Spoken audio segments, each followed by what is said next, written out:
Bismillahirrahmanirrahim. Assalamualaikum warahmatullahi wabarakatuh.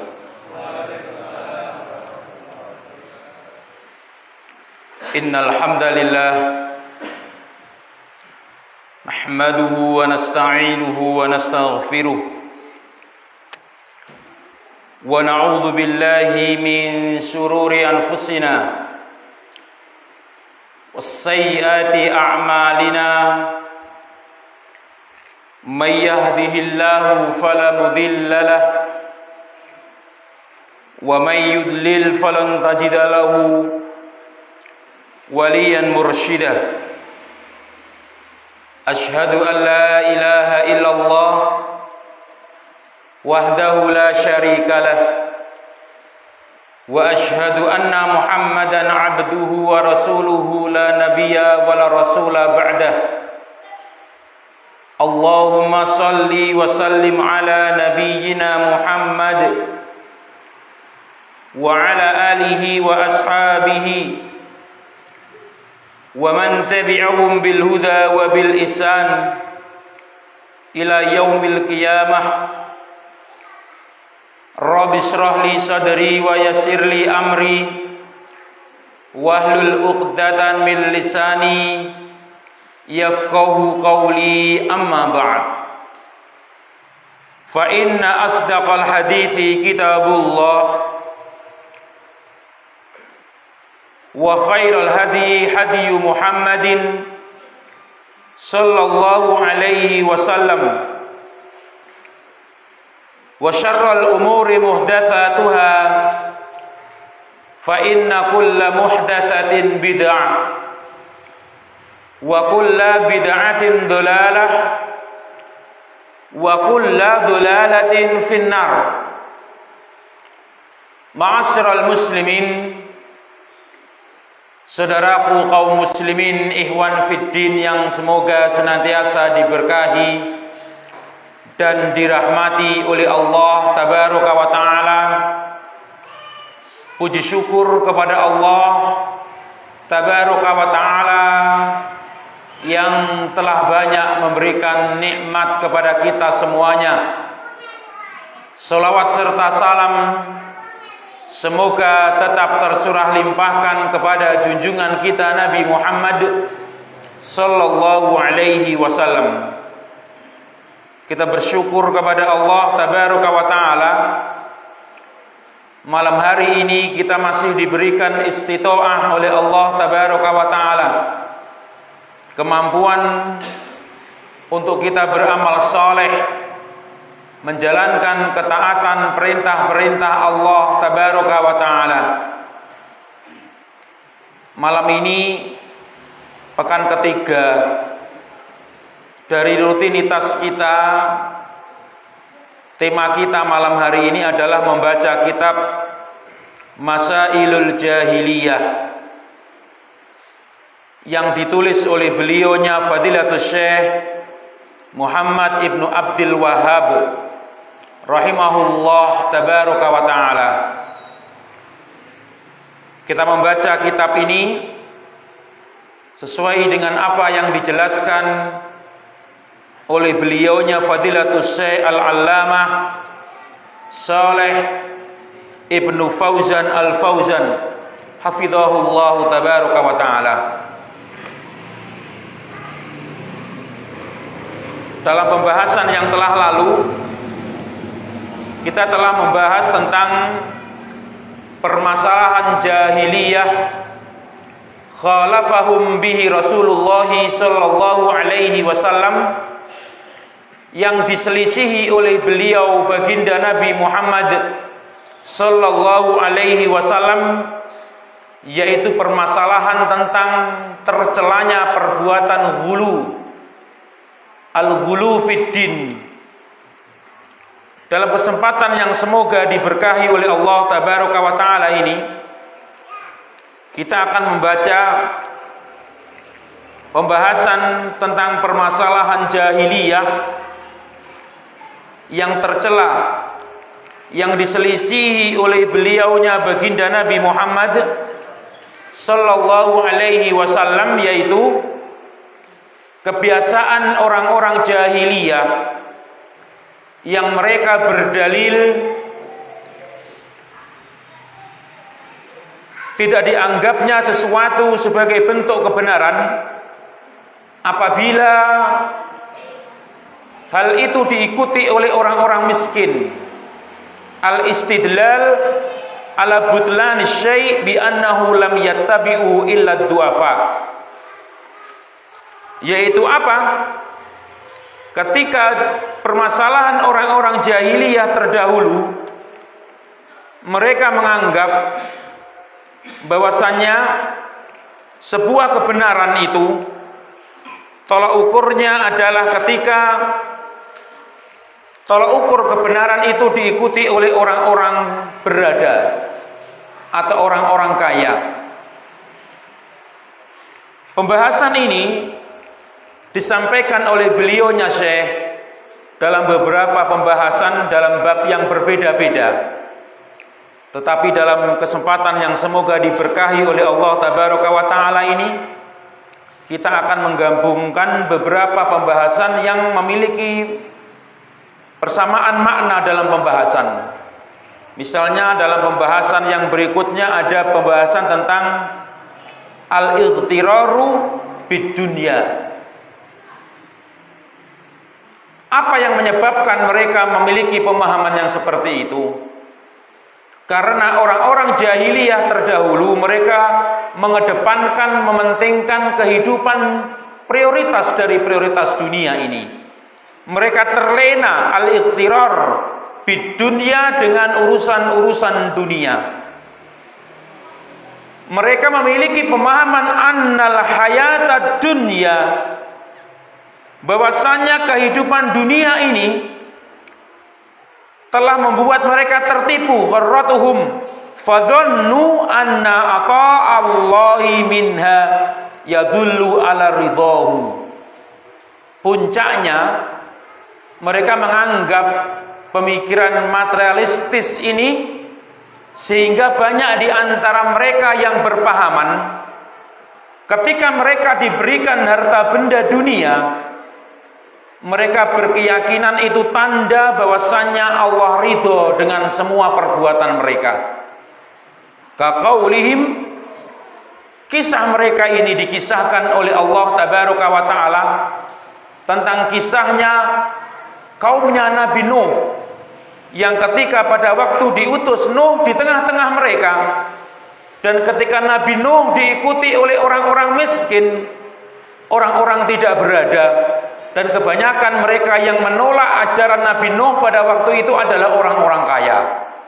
Maka mereka mengatakan, mengejek Nabi Nuh dan pengikutnya, wahai Nuh, nahnu aktsaru amwala, kami lebih kaya dari kamu wahai Nuh dan para pengikutmu, wa aulada wa manahnu bimu'adzabin, kami tidak akan disiksa oleh Tuhan atas semua perbuatan kami. Mereka menyangka bahwasanya apa yang diberikan oleh Allah kepada mereka itu sebuah kemuliaan. Kekayaan yang diberikan oleh Allah kepada mereka katanya sebuah tanda Allah ridho kepada mereka, sehingga Allah senang, sehingga mereka diberikan kekayaan yang banyak oleh Allah Tabaraka wa Ta'ala. Bagaimana menyikapi pendapat yang seperti ini, yang barangkali bukan hal yang tidak mungkin nanti juga ada orang-orang belakangan yang memiliki pemahaman yang seperti itu. Kata beliaunya Syekh Shalih Fauzan bin Abdullah Al-Fauzan, ahlul jahiliyati ya'tabiruna i'ta'ahumul aulad wal amwal min karamihim 'ala Allahi azza wa jalla. Orang-orang jahiliyah menganggap bahwasannya apa yang diberikan oleh Allah kepada dirinya dari harta benda, anak dan keturunan dan kemuliaan-kemuliaan yang lainnya, itu merupakan tanda bahwasanya dia dimuliakan oleh Allah. Itu kata mereka. Wa annallaha la yu'adzibuhum. Mereka dengan demikian kemudian berprasangka Allah tidak akan menyiksa mereka meskipun mereka berbuat keburukan, berbuat kemaksiatan. Buktinya Allah memuliakan kami dengan kekayaan dan kemuliaan-kemuliaan yang lainnya ini. Ikhwan fiddin, disampaikan oleh Allah Tabaraka wa Ta'ala tentang kisah mereka ini, ditulis oleh beliaunya Syekh di dalam kitab ini. Beliau mengutip sebuah firman Allah Tabaraka wa Ta'ala seperti yang disampaikan oleh Allah dalam surat Saba. Allah berfirman yang artinya, wa qalu nahnu aktsaru amwala wa aulada wa ma nahnu bimu'adzabin qul inna rabbi yabsutur rizqa liman yasha wa yaqdiru walakinna aktsaran nasi la ya'lamun. Kita sebagai orang-orang yang beriman diberikan wawasan oleh Allah, diberikan jawaban oleh Allah Tabaraka wa Ta'ala bagaimana sikap yang sebenarnya. Ketika mereka mengatakan demikian, Allah mengajarkan kepada nabinya Muhammad, kul, katakanlah wahai Muhammad, inna rabbi yabsutu rizqa liman yasha. Kalau masalah urusan harta, Allah itu akan melapangkan harta kepada siapapun yang Allah kehendaki, baik itu orang yang beriman atau orang yang kafir. Wa yaqdiru walakinna aktsaran nasi la ya'lamun. Tetapi pembahasan tentang hal seperti ini tidak semua orang mengilmui tentang hal ini. Bahwasannya orang kafir pun juga diberikan rizki oleh Allah Tabaraka wa Ta'ala. Jadi jangan bangga dengan nikmat yang diberikan oleh Allah itu jika mereka terus berkecimpung di dalam kemaksiatan. Ini bukan mencela orang-orang yang berharta yang kemudian soleh. Nanti ada pujian pembahasan orang-orang soleh dengan hartanya. Yang tercela ini adalah mereka dikaruniakan harta, tetapi mereka terus-menerus hidup di dalam kemaksiatan. Wa ma amwalukum wala auladukum billati tuqarribukum indana zulfa. Bukan tolak ukur dekatnya kalian dengan Allah Tabaraka wa Ta'ala itu bukan harta. Misalkan dalam ayat yang lain bahwasanya kemuliaan itu tidak diukur dengan harta, kasta, dan kedudukan, tetapi apa diukur dengan ketakwaannya kepada Allah Tabaraka wa Ta'ala. Selanjutnya saya menjelaskan falaisat kasratul amwali wal aulad wa tharwah dalilan ala mahabbatillahi lil abdi. Bukan banyaknya harta, banyaknya keturunan, diberikan nikmat-nikmat yang lain yang melimpah oleh Allah dalam diri seorang hamba, itu bukan tanda bahwasannya orang tersebut dicintai oleh Allah. Bukan. Banyaknya harta bukan tanda kita dicintai oleh Allah Tabaraka wa Ta'ala. Jika nanti kita dengan harta tersebut tidak mengantarkan kedekatan diri kita kepada Allah Tabaraka wa Ta'ala. Bal innahu qad yu'til kafira. Tetapi ingat, berdasarkan dengan ayat ini, Allah Tabaraka wa Ta'ala juga memberikan harta. Bahkan orang kafir pun yang tidak pernah beribadah kepada Allah juga dicukupkan harta oleh Allah Tabaraka wa Ta'ala. Jadi jangan bangga dulu bahwasanya harta itu tanda kemuliaan dari Allah. Bukan. Min ajli ay yastadrijahu, yaitu orang kafir diberikan harta oleh Allah tetapi bentuknya istidraj. Apa istidraj, Pak? Dalam pembahasan yang lalu adalah nikmat yang diberikan terus-menerus oleh Allah Tabaraka wa Ta'ala meskipun orang itu terus bermaksiat. Dalam sebuah riwayat disebutkan oleh Rasulullah, dijelaskan apa itu istidraj, yaitu innallaha yu'tid dunya. Allah memberikan harta benda dunia itu jika engkau melihatnya kepada orang yang dia senantiasa wa huwa muqimun ala ma'asi, dia terus senantiasa berbuat kemaksiatan kepada Allah, maka itulah istidraj, kata Rasulullah sallallahu alaihi wasallam. Jadi bahwasannya sesungguhnya Allah akan memberikan harta benda itu man yuhibbu wa man la yuhib. Allah tetap memberikan apakah hamba itu dicintai oleh Allah atau hamba itu dimurkai oleh Allah. Tetap semuanya statusnya sebagai hambanya Allah, makhluk ciptaannya Allah, akan tetap diberi rizki. Wa ammadin, ini yang digarisbawahi. Tetapi kalau hidayah agama, fala yu'tihi illa man yuhib. Bedanya ini, kalau harta diberikan kepada semua orang, baik yang kafir maupun yang mukmin, kalau petunjuk yang namanya agama hanya diberikan oleh Allah kepada orang-orang yang dicintai Allah saja. Yang dicintai oleh Allah saja. Tetapi kalau harta, apakah orang tersebut dicintai oleh Allah atau dimurkai oleh Allah, tetap akan diberikan jatah rizkinya oleh Allah tabaraka wa ta'ala. Kalau dia ditakdirkan orang kaya meskipun kafir, ya tetap kaya sebagai sesuatu takdir dari Allah tabaraka wa ta'ala. Itu bukan tanda cinta, bukan tanda cinta, tetapi cintanya Allah hanya diberikan, yaitu agama dan petunjuk itu kepada orang yang dicintai. Bedanya itu, kalau kita taat beragama, barangkali itu adalah tanda di antara mungkin orang tersebut dicintai oleh Allah. Idza ahabballahu 'abdan yufaqihu fiddin. Dia akan dibuat oleh Allah tabaraka wa taala, yaitu memahami tentang ajaran agamanya. Wa hadza Rasulullah saja, kata beliaunya Syekh, akramul khalq, makhluk yang paling mulia.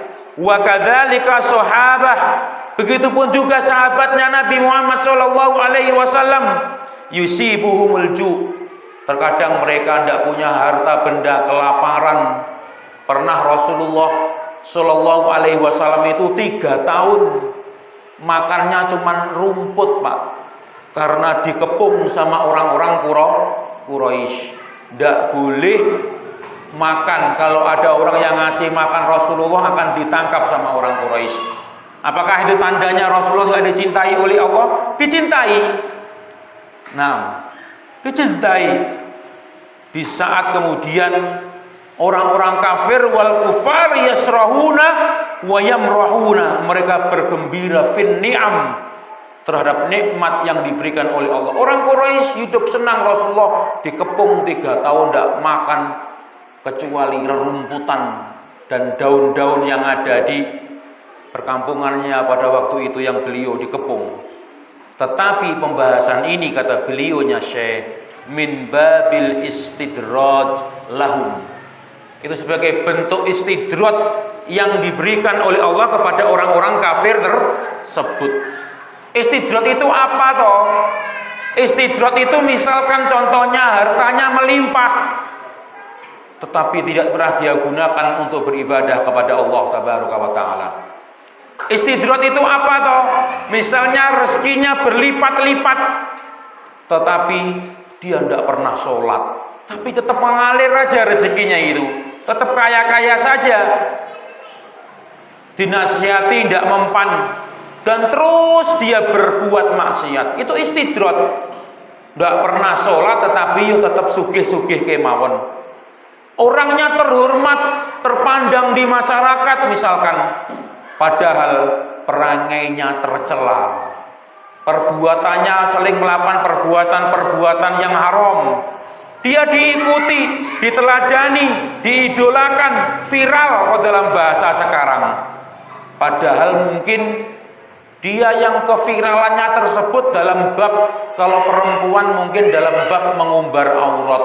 Ada loh orang terkenal viral, yuk ayu kok iram, tapi tidak mau pakai menutup aurat. Itu istidraj. Istidraj dalam bentuk kecantikan. Ada bentuknya kekayaan, ada bentuknya yaitu diidolakan, ada bentuknya popularitas, tenar, terkenal, disegani. Itu juga istidraj. Istidraj dalam kemuliaan, yaitu penghormatan. Atau ada mungkin orang yang tidak pernah ditimpa sakit, tidak pernah sakit, sehat terus, tapi terus bermaksiat kepada Allah tabaraka wa taala. Tidak pernah terkena musibah, padahal dia mungkin orang yang semakin sombong dan sombong, tetapi kok tidak pernah kena musibah dan menjadi orang yang angkuh. Itu juga istidrot. Istidrot dalam bentuk penghormatan. Mungkin juga anak-anaknya sebagai anak-anak yang sehat, cerdas, tetapi makanannya setiap hari diberi makanan yang haram misalkan. Pekerjaannya terus meningkat, maju dan sukses, tetapi apa? Banyak menginjak hak-hak orang lain. Itu istidrot. Dia semakin makmur tetapi dosa semakin menggunung. Itu gambarannya orang yang istidrot. Kalau orang-orang beriman takut dari sifat-sifat yang seperti itu. Istidrot yang nanti pada saatnya, di mana ketika Rasulullah mengkabarkan idza ra'aitallaha ta'ala yu'til 'abda, kalau kamu melihat seseorang diberikan oleh Allah tabaraka wa taala yu'til 'abda minad dunya, dari kepentingan dan urusan dunia tersebut, ma yuhib, perkara-perkara yang dia senangi, wa huwa muqimun ala ma'asi, tetapi dia terus senantiasa bermaksiat kepada Allah tabaraka wa taala. Kata Rasulullah, fa innama dzalika minhu istidrat. Itulah istidrat. Kata Rasulullah sallallahu alaihi wasallam. Ini yang dibahas oleh beliaunya Syekh.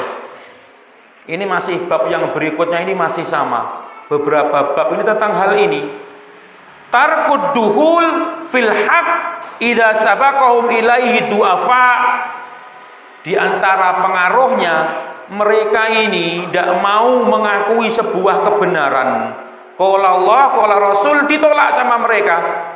Kalau kebenaran tersebut yang mengikuti orang-orang tidak beken, orang-orang miskin. Lah, kok yang mengikuti cuman orang-orang itu strata sosialnya rendah, dia mencari strata sosial yang tinggi meskipun itu bermaksiat. Banyak bentuknya. Di antaranya menolak kebenaran dan meremehkan pengikut kebenaran yang dia kebetulan ditakdirkan oleh Allah dari orang-orang yang tidak berada. Jadi direndahkan. Akhirnya dia tidak menerima semua kebenaran tadi itu. Perilaku yang seperti ini tercela dan termasuk perilaku orang-orang jahiliyah. Wal iyadzu billah, jangan sampai menimpa diri kita sehingga kita sombong terhadap kebenaran, sehingga kemudian kita hanya membanggakan tentang urusan dunia. Akhirnya agamanya ditolak, kebenaran diabaikan. Ingat kata Allah, disebutkan falamma nasu, kalau mereka lupa madzukiru bihi, kalau mereka lupa tentang nasihat yang disampaikan oleh mereka para pengemban risalah, para dai, mereka mengabaikan. Ingat, mungkin bisa jadi Allah akan semakin tingkatkan kekayaannya, ditingkatkan kedudukannya. Kalau dia tenar semakin tenar, kalau dia kaya semakin kaya, dia dihormati semakin dihormati. Allah menyampaikan betul demikian. Fatahna alaihim abwaba kulli syai. Biasanya Allah akan buka semua pintu-pintu kesenangan itu. Yang kaya makin kaya, yang dihormati makin dihormati, yang punya jabatan meskipun dengan cara yang culas atau dalam merendahkan dan menjatuhkan hak-hak orang lain, mengambil hak-hak orang lain. Maka fatahna alaihim abwaba kulli syai. Baiklah, akan kami beri, kata Allah, apa yang kalian inginkan. Akan kami bukakan semua apa yang kalian inginkan. Hatta idza farihu, silahkan mereka bersenang-senang dengan istidrat tadi itu. Hatta idza farihu bima utu akhadnahum baghtah. Ingat, kalau nanti suatu saat dia mati, fa idza hum mublisun, maka nanti mereka akan terdiam dan berputus asa. Ternyata semua ini akan dimintai pertanggungjawaban. Hartanya, kesombongannya, pangkat dan kedudukannya, dari hasil kecurangan dan sebagainya, dari merampas hak saudaranya, dari merampas hak orang lain, semua tadi itu akan dimintai pertanggungjawabannya oleh Allah tabaraka wa taala. dia akan datang masa-masa yang disebut dengan hari penyesalan, kata mereka para ulama. Tadi ini contohnya adalah kaumnya Nabi Nuh yang menyombongkan. Bisa juga dalam kisah yang lain adalah pada masa Nabi Muhammad ketika mereka direndahkan, diremehkan oleh apa? Diremehkan oleh mereka orang-orang kaya. Bilal disiksa karena seorang budak. Ammar bin Yasir disiksa karena bukan orang kaya. Iya toh? Nah, akhirnya banyak hak-hak diambil sama mereka. Tapi ingat, Allah Tabaraka wa Ta'ala memperingatkan kepada mereka itu melalui nabinya yang mulia Nabi Muhammad, wa anzirhum yaumal hasrah. Ingatkan kepada mereka wahai Muhammad tentang hari pembalasan, yang mana semua orang akan menyesal nanti dengan semua perbuatannya. Itu qudiyal amru wa hum fi ghaflah. Di saat mereka dulu di dunia mereka diingatkan tidak mau. Maka kita semoga saja tergolong orang yang saling terus ingat mengingatkan. Dan paling beratnya itu adalah ketika bahwasanya di akhirat itu waktunya lama dan kekal. Sudah lama, kekal lagi. Berapa? Allah menyebutkan fi yaumin kana miqdaruhu khamsina alfasana. Dalam satu hari, Pak, Bu, sama dengan 50.000 tahun. Sehari 50 kok ribu sehari. Terus bagaimana kalau kekal?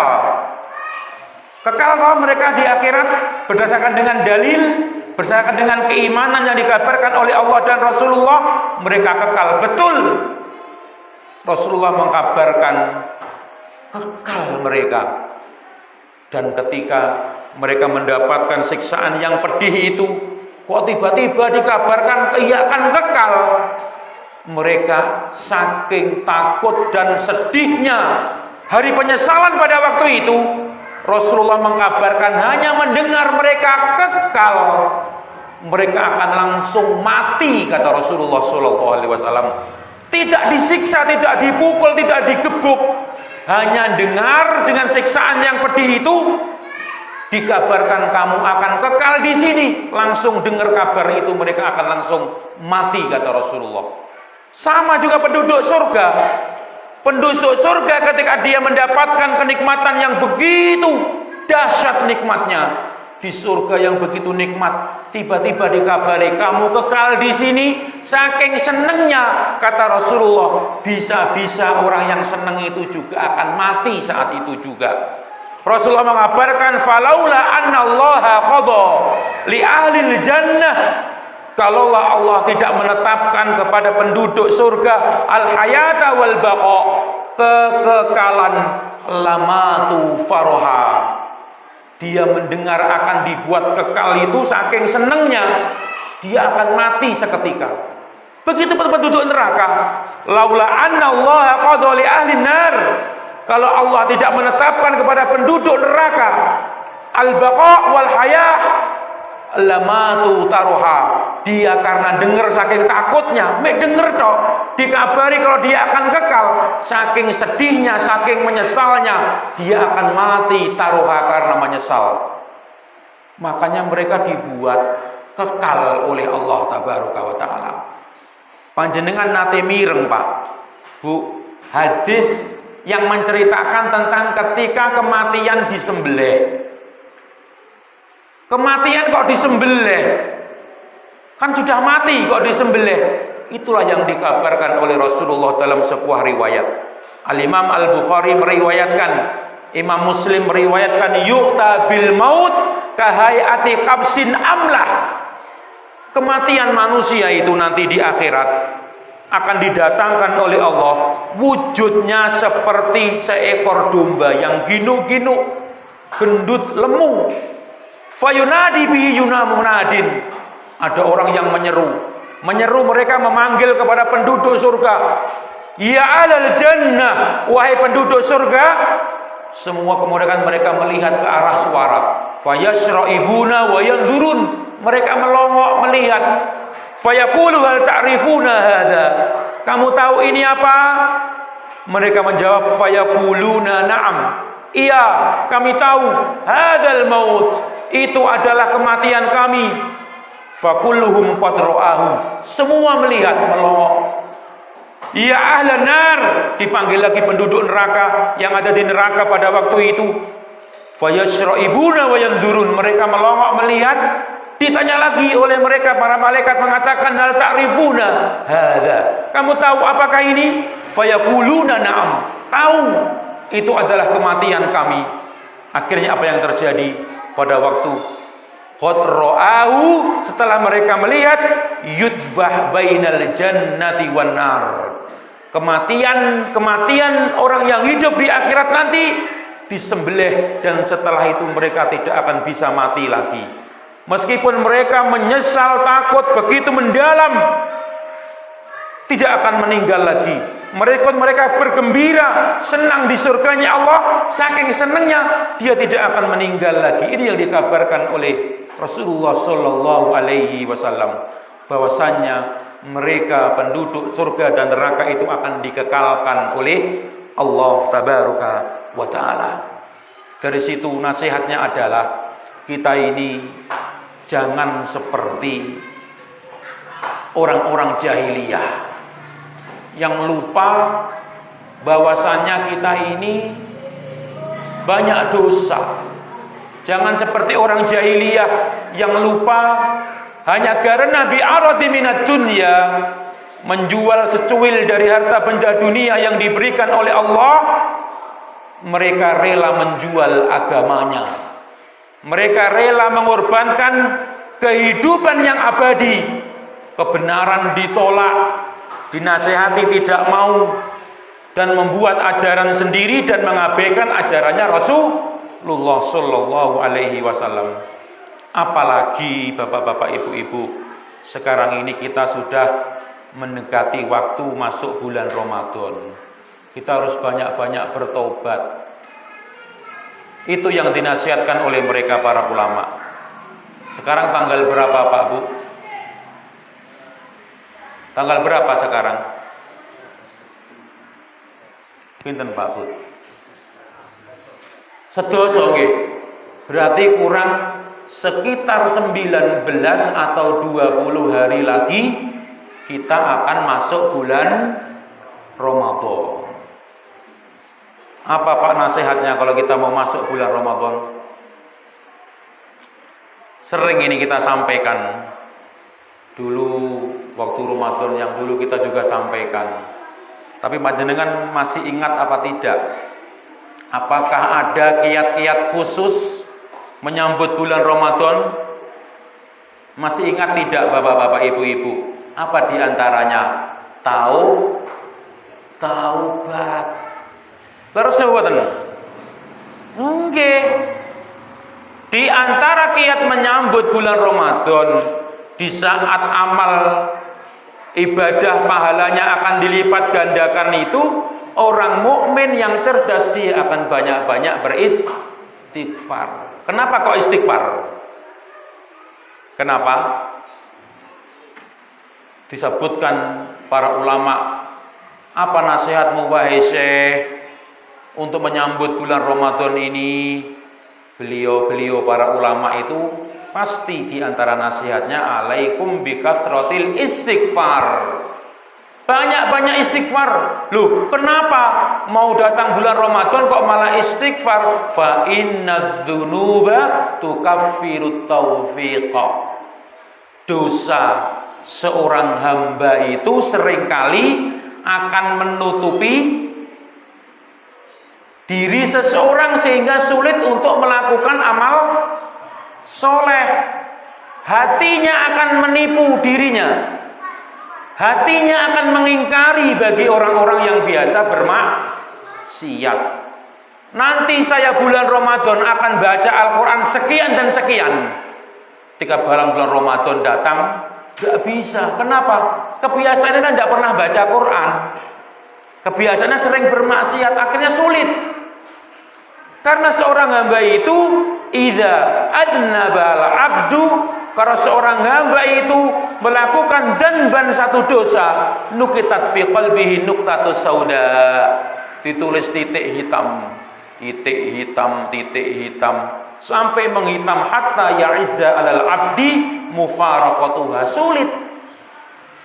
Makanya ketika beliaunya Syekh bin Baz ditanya tentang saat-saat seperti ini, waktu ketika mau datang bulan Ramadan, dia bertanya orang-orang di majelisnya, kaifa nastaqbilu Ramadan ya Syekh, wahai Syekh, bagaimana kita menyambut bulan Ramadan ini? Ma ya'turuku as-salimah listiqbali hadha syahr al-karim. Bagaimana kita akan menyambut bulan yang penuh dengan kemuliaan ini? Mada yushra' lana fi istiqbali Ramadan. Apakah ada kiat-kiat khusus untuk kita melakukan hal ini? Hal hunaka umurun khassah. Apakah ada perkara-perkara yang disyariatkan sesuai dengan dalil untuk menyambutnya? Masyru'ah yastaqbilu bil muslim Ramadan. Apa kata beliaunya Syekh? Syekh menjawab, di antaranya yang bertobat tadi itu. Beliau menyampaikan, la a'lamu syai'an mu'ayyanan listiqbali Ramadan. Saya tidak tahu apa yang harus dilakukan seseorang untuk menyambut bulan Ramadan kecuali beberapa hal ini, kata beliaunya Syekh. Apa beliau menyampaikan? Siwa ayyastaqbilahul muslimul mu'min bil farhi was surur. Hendaknya seorang mukmin itu kalau datang waktu-waktu yang seperti ini, hatinya gembira dan kemudian meminta petunjuk kepada Allah. Alal azimati as-sadiqu ala qiyamihi wa siyami. Meminta petunjuk supaya ditekadkan, dibulatkan semangatnya supaya nanti saya bisa beribadah pada bulan Ramadan. Begitu. Wa alal musabaqati ilal khairat. Apalagi mereka senantiasa berlomba-lomba untuk melakukan kebaikan. Dan yang terpenting, kemudian yang keempat, beliau menyampaikan, jangan lupa untuk saling menasihatkan tentang kondisi ini. Alaikum bitanasuh wa ta'awun 'alal birri wat taqwa.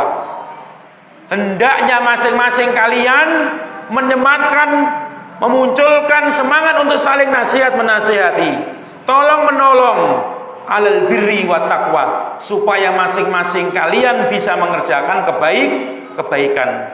Makanya tadi saya sengaja momen tema ini nanti di akhirnya akan saya bahas tentang hal ini, karena ini mungkin pertemuan yang terakhir ya sebelum Ramadan.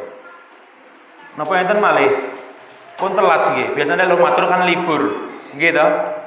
Nah niki ketoke pun pekan pertama napa enten malih? Setunggal malih nggih. Ya. Enggak apa-apa, kita sampaikan. Dulu mereka para salafus soleh itu kanu yad'una, mereka berdoa kepada Allah sittata ashur, pinten 6 bulan, ayuballighahu Ramadan, supaya mereka dipertemukan dengan bulan Ramadan. Para salafus soleh itu kalau melihat kebaikan tentang bulan Ramadan ini, dia senantiasa berdoa supaya bertemu itu 6 bulan sebelumnya, wis ngangen-ngangen mempersiapkan akan beramal soleh. Dan yang terakhir kata beliaunya Syekh, alal mubadirati ila taubati an-nusuh, jangan lupa kalian bertaubat. Loh, mau masuk bulan Ramadan kok bertobat, kenapa? Ya itu tadi, fa inna dzunuba tukaffiru taufiq. Dosa yang sering kita lakukan itu seringkali akan menutupi hati seorang hamba. Panjenengan nggih marem napa mboten, Pak? Bulan Ramadan akan datang. Kapan panjenengan ngangen-ngangen? Sampun dangu. Napa dalu niki wau? Napa enten bahkan sing lali lek Ramadan sampun meh sekitar 19 dina malih utawi 20 dina malih. Enten lho Pak ngoten niku. Dalam satu majelis, Pak, niki bulan napa? Bulane mawon lali. Bulan napa ya? Di bulan Februari ngono. Februari bulan Islam. Alhamdulillah niki wau majelis niki wau sami jawab Bulan apa? Sya'ban. Bulan Hijriah niku as-sholatul mukmin, Pak. Dengannya waktu-waktu beribadah ditetapkan. Wong lek ngikuti bulan Hijriah, piyambake bakal ngangen-ngangen waktu ibadah, termasuk Ramadan niki. Enten Pak tiyang kaum muslim iku lali babar blas. Bahkan Ramadan diomongi dhewe wingi kurang selawe dina ki lho, mosok kok wis ndang ya ngono. Tapi lek sing ngangen-ngangen bulan Hijriah mboten kaget. Wis ngitung-ngitung terus. Oh, kurang ndang poso malih niki. Nah niki wau. Tengere wong marem niku napa, Pak? Tengere lek panjenengan marem, tengere biasane mempersiapkan diri. Kuwi tengere. Lek santai mawon berarti tenanan napa mboten lek ngangen-ngangen. Sinten sing tas dadi manten anyar? Sing sedanten nate dadi manten anyar kuwi lho. Arep dadi manten kurang setahun dingen-ngen. Bendina diunderi tanggalane. Bah kok suwimen to. Sebabe napa, Pak? Sebabe piyambake menganggap hari pernikahannya itu istimewa. Mesti ngangen-ngangen. Tengere lek wong niku menganggap sesuatu itu istimewa. Wah iki calon maratuwaku bakal teko rong sasingkas ngelamar dingen-ngen. Sebab itu istimewa. Enten tiyang badhe gadah putra utawi badhe gadah putu. Mesti dingen-ngen. Isih oleh umur 7 sasi pun ditumbasne popok. Nggih ta? Pun ditumbasne timbo damel ngedusi bayi, padahal bayi ini dereng lahir. Niku napa? Buah dari senangnya hati, ngangen-ngangen. Nah kudune wong kuwi lek marem bulan Ramadan ndang teko terus piyambake marem, muga-muga pinanggihan kali bulan Ramadan saora-orane ndonga. Gini apa mboten? Ndonga, panjenengan nggih ndonga. Para ulama terdahulu ndonga, Pak. Allahumma barik lana fi Rajabi wa Sya'ban. Ya Allah, berkahilah kami dengan datangnya bulan Rajab dan Sya'ban ini. Wa balikna Ramadan. Temokno ya Allah kula kalih bulan Ramadan. Kathah, Pak. Wong kuwi meh sak udus nanging boten pinanggihan kalih bulan Ramadan. Mekaten. Tengere niku. Maka lek panjenengan mengke seneng tengere panjenengan mesti ngangen-ngangen. Oh, aku kok duwe telo iki tak ngangen so tak jebol lek poso wae, tak klothok tak suguhne wong buka. Kasarane ngoten. Gitu. Ngetne klothok mawon lho pengen buat beramal. Ngengen-ngengen lek kuwi kok bulane penuh dengan keistimewaan. Ningali telo kelingan klothok, ku tak klothok sok lek tak ngene wong buka. Piyambake gadah telo dingen-ngen kolak, wis tak kolak sok tak ngene wong buka. Kuwi jenenge wong angen-angen, duwe persiapan. Gadah yatra kedhik didelikne iki sok sing biasane tak sedekahne ben Jumat iki 1000 tak sisihne. Iki sok tak nggih poso. Tak nggih urip poso, sisane engko tak nggih sedekah waktu poso. Ngoten niku ngangen-ngangen. Aku tak ora usah nemen-nemen engko aku pas poso kurang 20 dina gering, ora iso poso. Akhire napa? Dijaga kesehatannya. Jaga kesehatan, mempersiapkan harta, mempersiapkan angan-angan niat. Itu yang dikatakan oleh beliaunya Syekh, alaikum bil azimati shadiqah ala qiyamihi wa siyamihi. Makaten niki wau. Niku tiyang ingkang tasik jam 7 kurang. Setengah 7 tasekan. Niku cocok nang mboten to, Pak? Kok tasik setengah 7? Mati. Berarti pun meh telas niki. Batin kula tasik suwi mawon kok aku ngoten. Mati nggih. Sing cocok niki pun meh isa. Sampun isa niki. Wah, Masya Allah, ini jam 7 kurang seperempat tasekan. Nggih, kedhik malih nggih. Kedhik malih. Niki Pak nggih, niki wau nasihate sinten terakhir? Syekh bin Bas. Piyambake ngaturan niki wau. Sing terakhir wau sing berkaitan kalih pembahasan kula dalah panjenengan sami wonten ing dalu punika napa? Banyak-banyak bertobat dari dosa. Ngoten nggih. Karena kadang kita ini menyepelekan syariat, kadang kita ini lupa bahwasanya kita itu banyak dosa. Kata beliaunya mereka para ulama, man sawwada sahifatahum, sinten kemawon engkang biasa mengotori catatan amalnya bidzunubi dengan dosa, dan ini adalah sifat orang yang beriman. Sifat orang yang beriman itu walladzina yu'tuna ma atau wa qulubuhum wajilah, rumangsane kurang amale kakean dosa. Ini nasihat orang yang beriman. Ayyubayyidha bitaubah fi hadzal syahr, dia harus banyak-banyak bertobat waktu-waktu seperti ini, kata beliaunya Syekh. Begitu. Karena apa? Kita ini manusia yang banyak dosa. Alah aku duwe dosa apa? Nah, itu bukan sifat orang yang beriman. Sifat orang yang beriman itu selalu introspeksi diri, merasa banyak dosa. Eling pepeling terus diingatkan begitu. Saya kutipkan seorang ulama karismatik yang wafat meninggal pada tahun 763 Hijriah, Syekh Ibnu Muflih Al-Maqdisi Al-Hambali. Beliau ini seorang ulama besar. Dan ini juga disampaikan oleh banyak ulama. Sifat orang yang beriman itu ya selalu banyak istighfar. Beliau pernah bersenandung ketika merasa banyak dosa dalam menyampaikan anala abdul ladzi kasabadz dzunuba. Saya ini banyak sekali dosaku. Dia merenung dalam sebuah syairnya, beliau tulis wasaddatul amani ayyatuba, dosa yang menutupi diriku sehingga aku ini sulit untuk bertobat. Sulit. Orang yang sudah banyak dosa itu bahkan untuk istighfar saja sulit, kata beliau.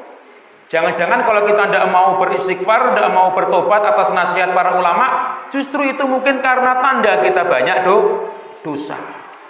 Wasaddatul amani ayyatuba, dosa yang menutupi diriku sehingga saya sulit untuk bertobat.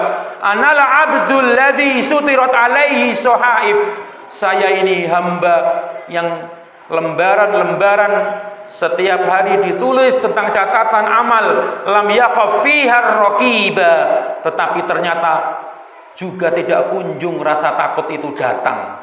Panggah berbuat dosa. Anal abdul musii'u asaitu sirra, saya adalah hamba yang sering bermaksiat ketika saya sendiri. Jadi dosa-dosa yang orang tidak tahu saja dia tangisi. Apalagi kita ini kadang-kadang dosa ini berjamaah ya Pak ya. Iya kan? Ini baru kalau ndak ikut malah dikatakan malah wong angel, tidak wabeh dosa berjamaah dengan kedok, yaitu apa? Ya infak sedekah. Iki infak sedekah tomponen iki. Ini kan baru dosa berjamaah loh. Sing ora nampa malah dilok-lokne. Sing wedi dosa malah dilok-lokne. Para ulama dulu dosa yang dia diam-diam saja, menangis dia ingat-ingat. Saiki dosa berjamaah omongnya ora dosa, ora dhewe lho awake iki sing ngenyangi akeh, kabeh ya bodho ngenyangi. Wis to gelem mo. Nyo eneng 200 ki lho. Ping pira dulurmu? 8. Ping no dhewe. Dihitungne dosa berjamaah. Nah niku. Bagaimanapun juga itu adalah dosa. Syariatnya jelas. Suap penyuap itu haram. Famalil ana la ubdin nahiba anala abdul mufarritu dha'a umri, saya hamba yang setiap hari umurku berkurang. Falam ar'as syabibata wal masiba, nanging dulu saya muda tidak bertobat, tua pun juga belum bisa bertobat gara-gara napa kakean dosa. Pak ulama ini yang dinasihatkan, ditulis dalam kitab-kitab mereka. Menjelang waktu-waktu seperti ini, yaitu menyambut bulan Ramadan. Cukup nggih? Tasik jam itu kurang seperempat. Mboten napa-napa.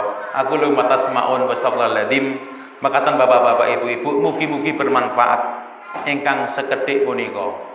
Mugi-mugi bermanfaat. Selanjutnya kita tutup dengan doa kafaratul majelis. Subhanakallahumma wa bihamdika asyhadu an la ilaha illa anta astaghfiruka wa atubu ilaik. Assalamualaikum warahmatullahi wabarakatuh.